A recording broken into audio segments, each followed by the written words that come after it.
What's going on, ladies and gentlemen? Welcome back to the channel. Those of you that have seen earlier videos this year already know that I am on a bit of a silly mission. I'm trying to go from Cat 2 to Cat 1 in just one season. Those of you guys that don't know, category 1, 2, 3, 4, and 5 are the road ranking categories via USA Cycling. That's how we classify the American ranking system when it comes to road bicycle racing here in the United States. Now, the fact of the matter is, I'm a Cat 2, and as a Cat 2, I'm running into a bit of a dilemma. There are just too many race opportunities, and it's hard to prioritize which races I want to compete in. Real quick, for those of you guys that are not familiar how the upgrade system works, essentially you gain points based on your finishing position in a field of a certain size. A field with 20 riders might have 3, 4, 5 points to first place, and then it goes down from there. And a field with 60 or 70 riders might have 11, 10, 9, 8 to your top 3 or 4 riders, and then it trickles down and it actually goes a little bit deeper. So you can get points for like a top 11 or 12. Talking more specifically about my dilemma here though, on one hand, I can race down and race the category 2-3 races. I have a really good chance at solid placement in these races. Even when I don't really race well, I don't suffer as much for my mistakes. So I can consistently finish in the top 20, which gives me a really good chance at points. And honestly, at this point, as a pretty mid-tier or halfway decent Cat 2, it's pretty consistent that I'm finishing around the top 10 mark, if not better. Oftentimes, even as a Cat 3, I could score in the top 10 or even the top 5 in category 2-3 races. Those good results translate to points, and obviously, I am on a little bit of a points mission trying to get to category 1 this year. On the other hand, these races can be a bit more hectic. They're a little bit more dangerous due to inexperience. They're a little less controlled,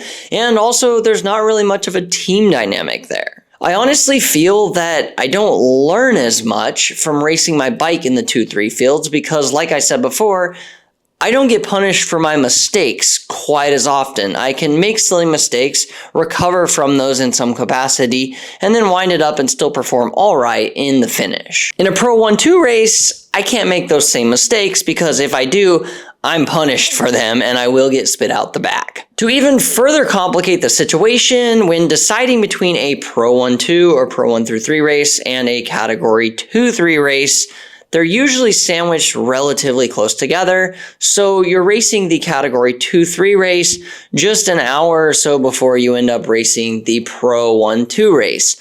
The problem with that is that if you do well in the Category 2-3 race, even if you're just outside the points, you've suffered for it.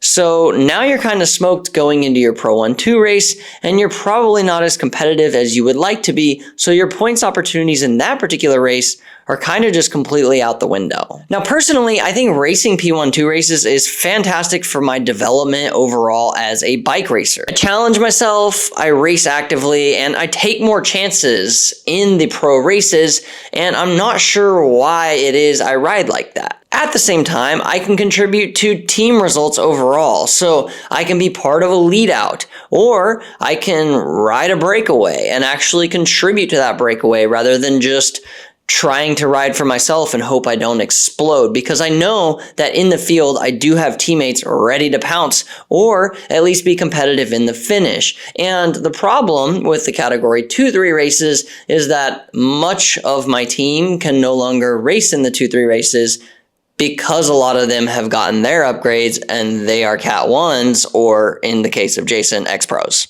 So with all of this in mind, I've come to a bit of a conclusion. A couple weeks ago, I decided that from here moving forward for all the local racing, I'm going to try and stick to racing the Pro 1-3 races. Now, oftentimes it's a Pro 1-2 race, but for a lot of the local stuff, the opportunity for Cat 3s to compete in those races does exist. So those are Pro 1-3 races, and I will probably be choosing to race those on the local calendar from here on out.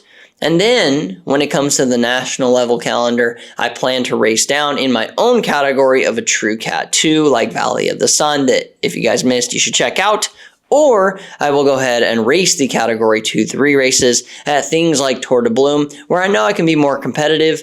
I realize that limits my points opportunities, but at the same time, I think that racing in the P1-2 and honing my race skills and understanding when to take chances and how a race responds to certain things and racing more dynamically will allow me to be a better bike racer in the long run and ideally perform better in those really aggressive national level Cat 2-3 races that I know I will be racing later in 2025. Let's go ahead and dive into my most recent race. We're going to talk about the positives and negatives of racing the P1-3 category, and we're going to talk about some of the details and what it's like to race against the pros and the Cat 1s that are obviously much stronger, more experienced, and more savvy than your lowly Cat 2. All right, folks, so this is CBR number 3. This is the third race in a series that takes place right here in Southern California, LA to be specific. So the dudes racing in this race in the P1-3 category are no joke. So you've got, of course, the Legion of Los Angeles guys, you've got the Miami Blazers boys, and obviously Corey and Justin Williams both are in the field. Luke Fetzer of the dynamic Luke and Lucas Burgoyne duo, they're racing for Team Cadence Cyclery this year. And then you've also got folks like Eddie Huntsman, who's riding for Butcher Box. He's known for being an absolute menace on the track. The man has like a 500 watt for 5 minute type power profile. And then you've got Alejandro Che, super successful young kid. He moved from Hot Tubes over to Kelly Benefits this year. And honestly, just so many more ex-pros and like super successful bike racers. So I am obviously a little bit out of place, but nonetheless, in these Pro 1... Oh, I forgot about Corey Lockwood, who just went flying up the left side with my teammate Julian on his wheel. But nonetheless, the important thing here is that there are a ton of hitters in this field. Long story short, though, I don't let that scare me, man. I'm gonna give it my best. I'm gonna give it the beans. I'm gonna ride hard. I'm gonna participate in the race and see what happens. So you guys are coming into this one a little bit late. I was already off the front with Ronnie Toth, an absolute legend as well. That guy normalizes like 350 plus for these races because he's constantly trying to get away. And Corey Williams. And you guys can see, man, like even just to stay on when one of these moves gets brought back is 650, 750 watts down this straightaway. So just hanging in these fields is no joke.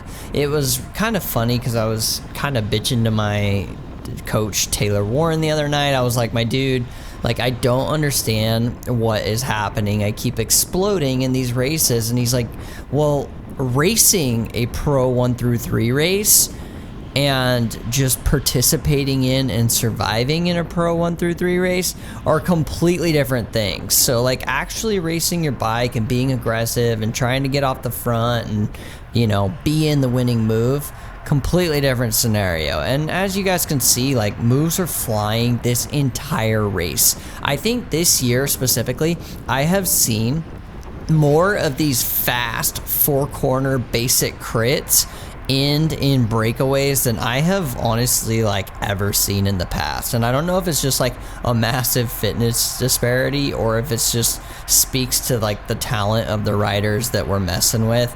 But look at the surges that happen in these fields, how hard the left side is moving up just to chase one or two guys that stomped on some pedals to get up the road. And when those guys stomp pedals, they're doing like 11, 12, 1300 watts. So you can see like I've got Justin Williams on my left here. He just got brought back. He was in a move slightly up the road. But yeah, it's just like, dude, every hitter in SoCal is here, especially early in the season. Luke Fetzer, who I talked about earlier, that's probably 12 or 1300 watts that you just saw go on the right. And look at the response from the field. It's just takes you 400, 500 watts to get up what is this slight incline. The slight incline here, that's probably the only kind of defining feature on this course. It's not much, but it does zap you over, 40, 50 laps, whatever it is in a 75-minute crit. So I said I think that's an issue to a couple guys around me. It's Fetzer up the road with Corey Williams. See Alejandro Che comes working his way through. Obviously, people are going to start chasing this pretty quickly, but one problem is that Corey Lockwood has no incentive to chase it, who is an absolute monster and super crazy time trial specialist, I would say. But yeah, he's not going to chase this because Corey is his teammate. But you'll watch me wind up. I'm trying to chase it, and I don't know why. So I stomped some pedals. I'm thinking that maybe I can bridge to these riders that are going to try and bridge across to that move. And so I give it the beans there, wind it up to 1150 or so, stay on the gas, come into this straightaway, and man, I'm racing my bike. 500-600 watts, but I'm not really closing this gap as quickly as I would like to, and that's a problem for me. So doing my best here, man, and I realized very quickly that the SoCal riders were kind of on my you-know-what, and a few other guys. Luckily, Colin, one of our newer Devo riders, my teammate right there, was on the back of that trio that came by in sort of the counter. So once I gave it up and was like, yeah, man, no can do, I'm not going to make it, especially not by myself, Colin was in really good position towards the front of the peloton as a Devo rider. Super impressive. He was able to follow that. But guys, look at how strung out the field is after that. Everybody's chasing aggressively right now, and there's a lot of like groups and small splits forming. It's hard to even just get back in quickly.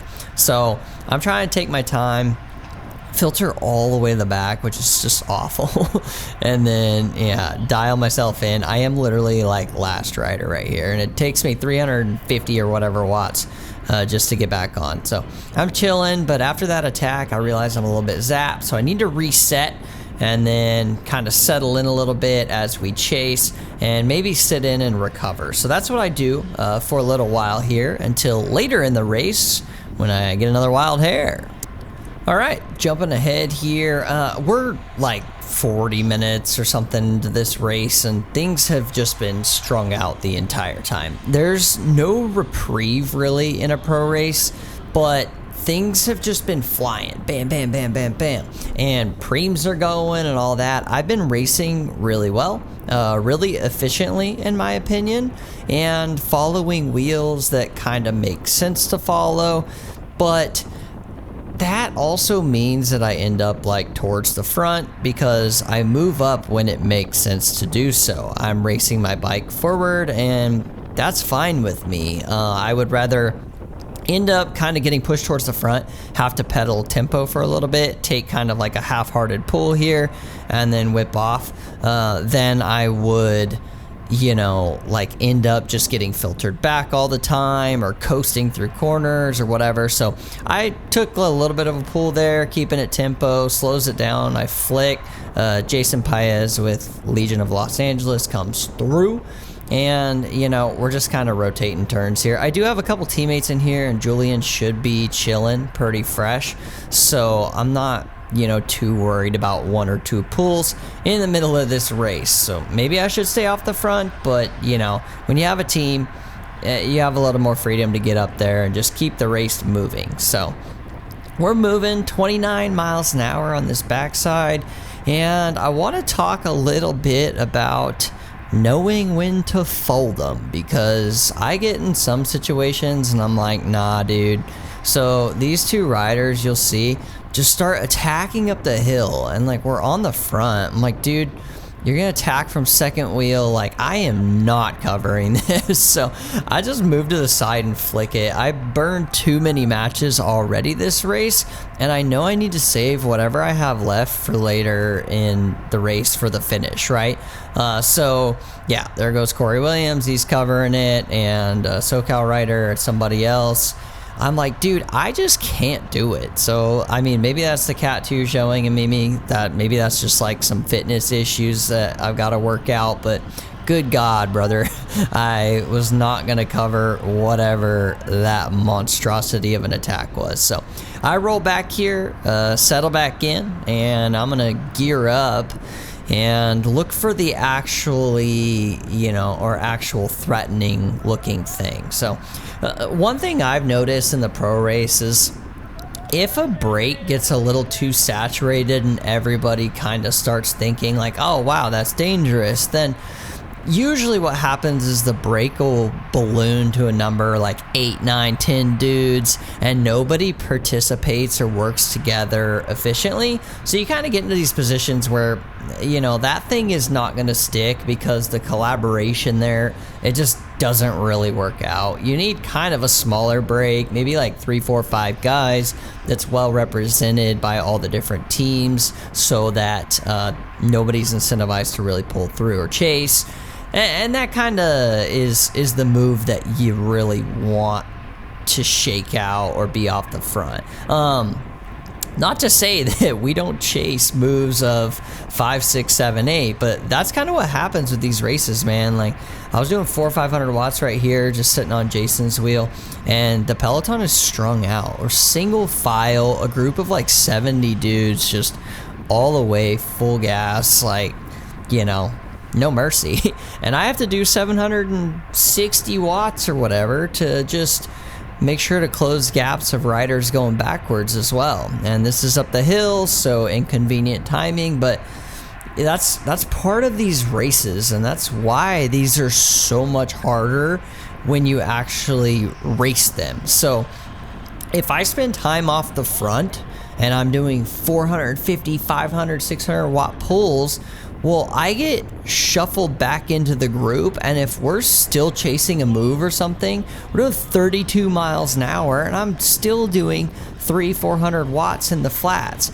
Now, you do get a little more rest when you find a good pocket in the draft, but sometimes it's just so strung out and you're going so hard, like up the hill, that you can't get any reprieve. It's full gas, and that's sort of the difference in caliber between a field like this filled with pros and Cat 1s that have been doing this for a long time, and sort of the Cat 2, 3 field. Part of that is motivation, but part of that is also just capabilities. There are more dudes per capita in this peloton that can throw 1200 watt haymakers and stay on 500 pulling in a brake. So it's just much harder to deal with, and if you want to roll the dice and get off the front yourself, you're gonna pay for it. So let's fast forward and talk a little bit more about paying for it. So first thing, kind of regarding those capabilities, when you have such like a fitness disparity, you'll see splits like this happen more often than you would like. So you kind of get stuck closing down gaps when riders can't hang. I typically try and gamble. I'm not gonna do the whole thing. You know what I mean? I'll help, but I'm not going to be the guy to do it, especially if I'm not the guy that let the wheel go. So luckily, this gap, not too bad. We jumped across to it, and it's easy to patch up as long as you just measure your effort, but you do have to surge pretty hard to get across there. One of the big things is that you don't want to bring the guy who let the wheel go with you and just give them a free ride. So I'm realizing the gaps are opening up. I'm doing the right thing here, and I'm hiding out of the wind in the gutter, and I'm moving up when I have the opportunity to. And yeah, I'm pretty good at doing this. This is something I've learned from racing a lot of these Pro 1-2 races. So it's kind of just textbook stuff for me at this point, and I realize the race is gonna be hard kind of from here on out. And as you can see, more is going, man. That's like, even Justin is hammering right there to hold the wheel. I have to respond to that, and it cost me 900 something watts just to get on Justin's wheel and get back to the group here and make sure I don't get dropped for absolutely nothing. Couple riders coming back. That's Ronnie. You saw Chris Hildreth come underneath me there, and once again, closing gaps, man. Those hard accelerations, they really tax your legs, and it's just so different than a Cat 2-3 race. So you just don't make the same adaptations. You're not forced to race as hard.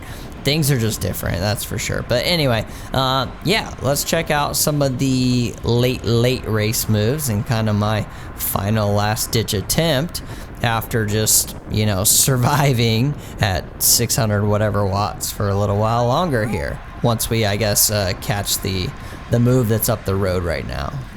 So we're only like 3 or 4 minutes later in this race. We're sitting at about the 50-minute mark, and it's a 75-ish minute crit in total. And there's a bit of a move that has formed off the front, and it's really dangerous. It has everybody represented in it. I believe Luke Fetzer's in there, Alejandro Che, a couple other really strong dudes.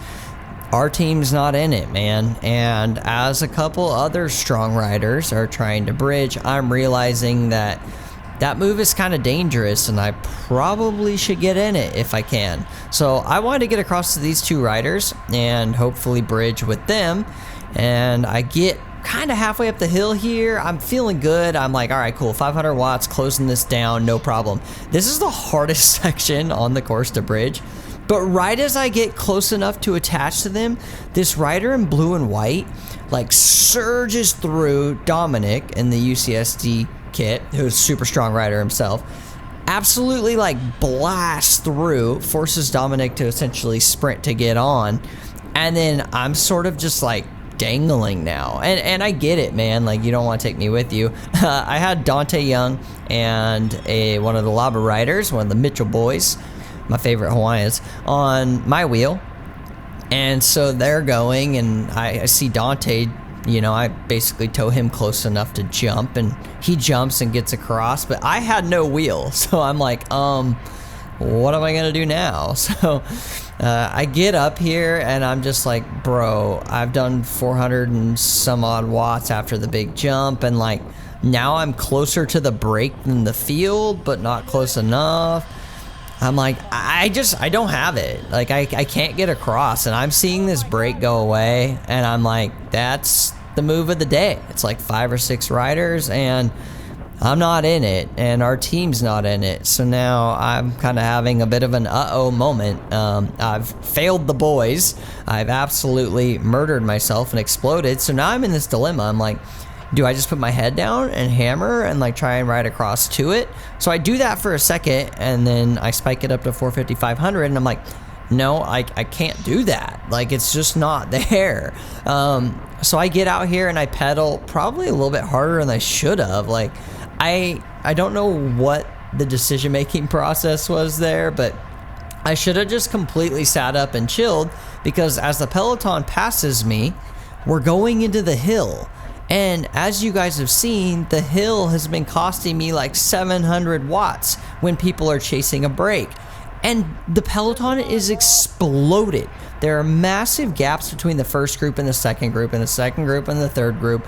And Lockwood is drilling up the hill. I'm doing 400 right here, just like hoping to get sucked into the draft. But it's so strung out that I'm now at like 680, 690 because I didn't react soon enough to get into the draft properly. So now I'm dangling off the back. But spoiler alert, there is no reprieve at this point in the race. Like, they are not letting that breakaway go. And you got to think, they are going to ride harder than that break to get to it and bring it back. So I'm in this position where I have to ride harder than the break also to get to the peloton. And so at this point, I'm just dangling, and I'm waiting for them to sit up, and I think they're gonna sit up here, and I'm like, okay, cool, this is perfect, I'll get to it. But as soon as we come out of this corner, it just strings out again, and I just can't get to it, man. So this is pretty much like the end of my race. I'm doing 300 and whatever watts downhill, trying my damnedest to get across, I just get back to the peloton. But no chance. I punched my own ticket. I absolutely killed myself just to attempt to bridge to that move. It turns out that move, so I think I pull here, like I get shelled with, I don't know, I think 10 minutes left in the race or something like that. But turns out a chase group forms, and a chase group, I believe, does get across, and Julian, my teammate, is actually in that group that attaches. So it kind of becomes a little bit of a field split. I think there was a group off the back. But yeah, Grupo Compacto type thing. And then I don't remember if a couple guys even split off of that, but I think Julian comes in with like a top 10 or 11 finish, so he did well. And yeah, that's kind of the gist of this race. Is what it is. Game over for me. Just pedaling strong to the finish line, and then I pretty much call it. Tell the officials that's my day, and yeah, that's that. So this is kind of the dilemma, man. You know, I want to race up. I want to be competitive. I want to ride it like, you know, I want to ride it like I'm racing, and I want to ride it like, you know, I matter and I can contribute and participate and be competitive. But the reality is, man, is these dudes are freaking strong. And if you burn too many matches, you do pay for it. And let me tell you, I paid for it on this day. I got my DMP. Yeah, went and sat on the sidelines and ate some cookies until Julian was ready to spin down with me. So anyway, shout out to the boys. Fitness is coming along though, and I'm learning my lessons on, you know, hitting it so hard so early. I think I need to just save those matches for when it matters, and you know, if I'm not strong enough to bridge solo, then I don't need to be out there trying to bridge solo. That's it for this episode, guys. I can tell you, since I have already raced other races, things are improving, and I am getting more competitive, and yeah, we're getting somewhere with the fitness. So stay tuned, check out one of these videos that just popped up on the screen if you want to watch more. I will see you in the next one. Thank you. Have a good day.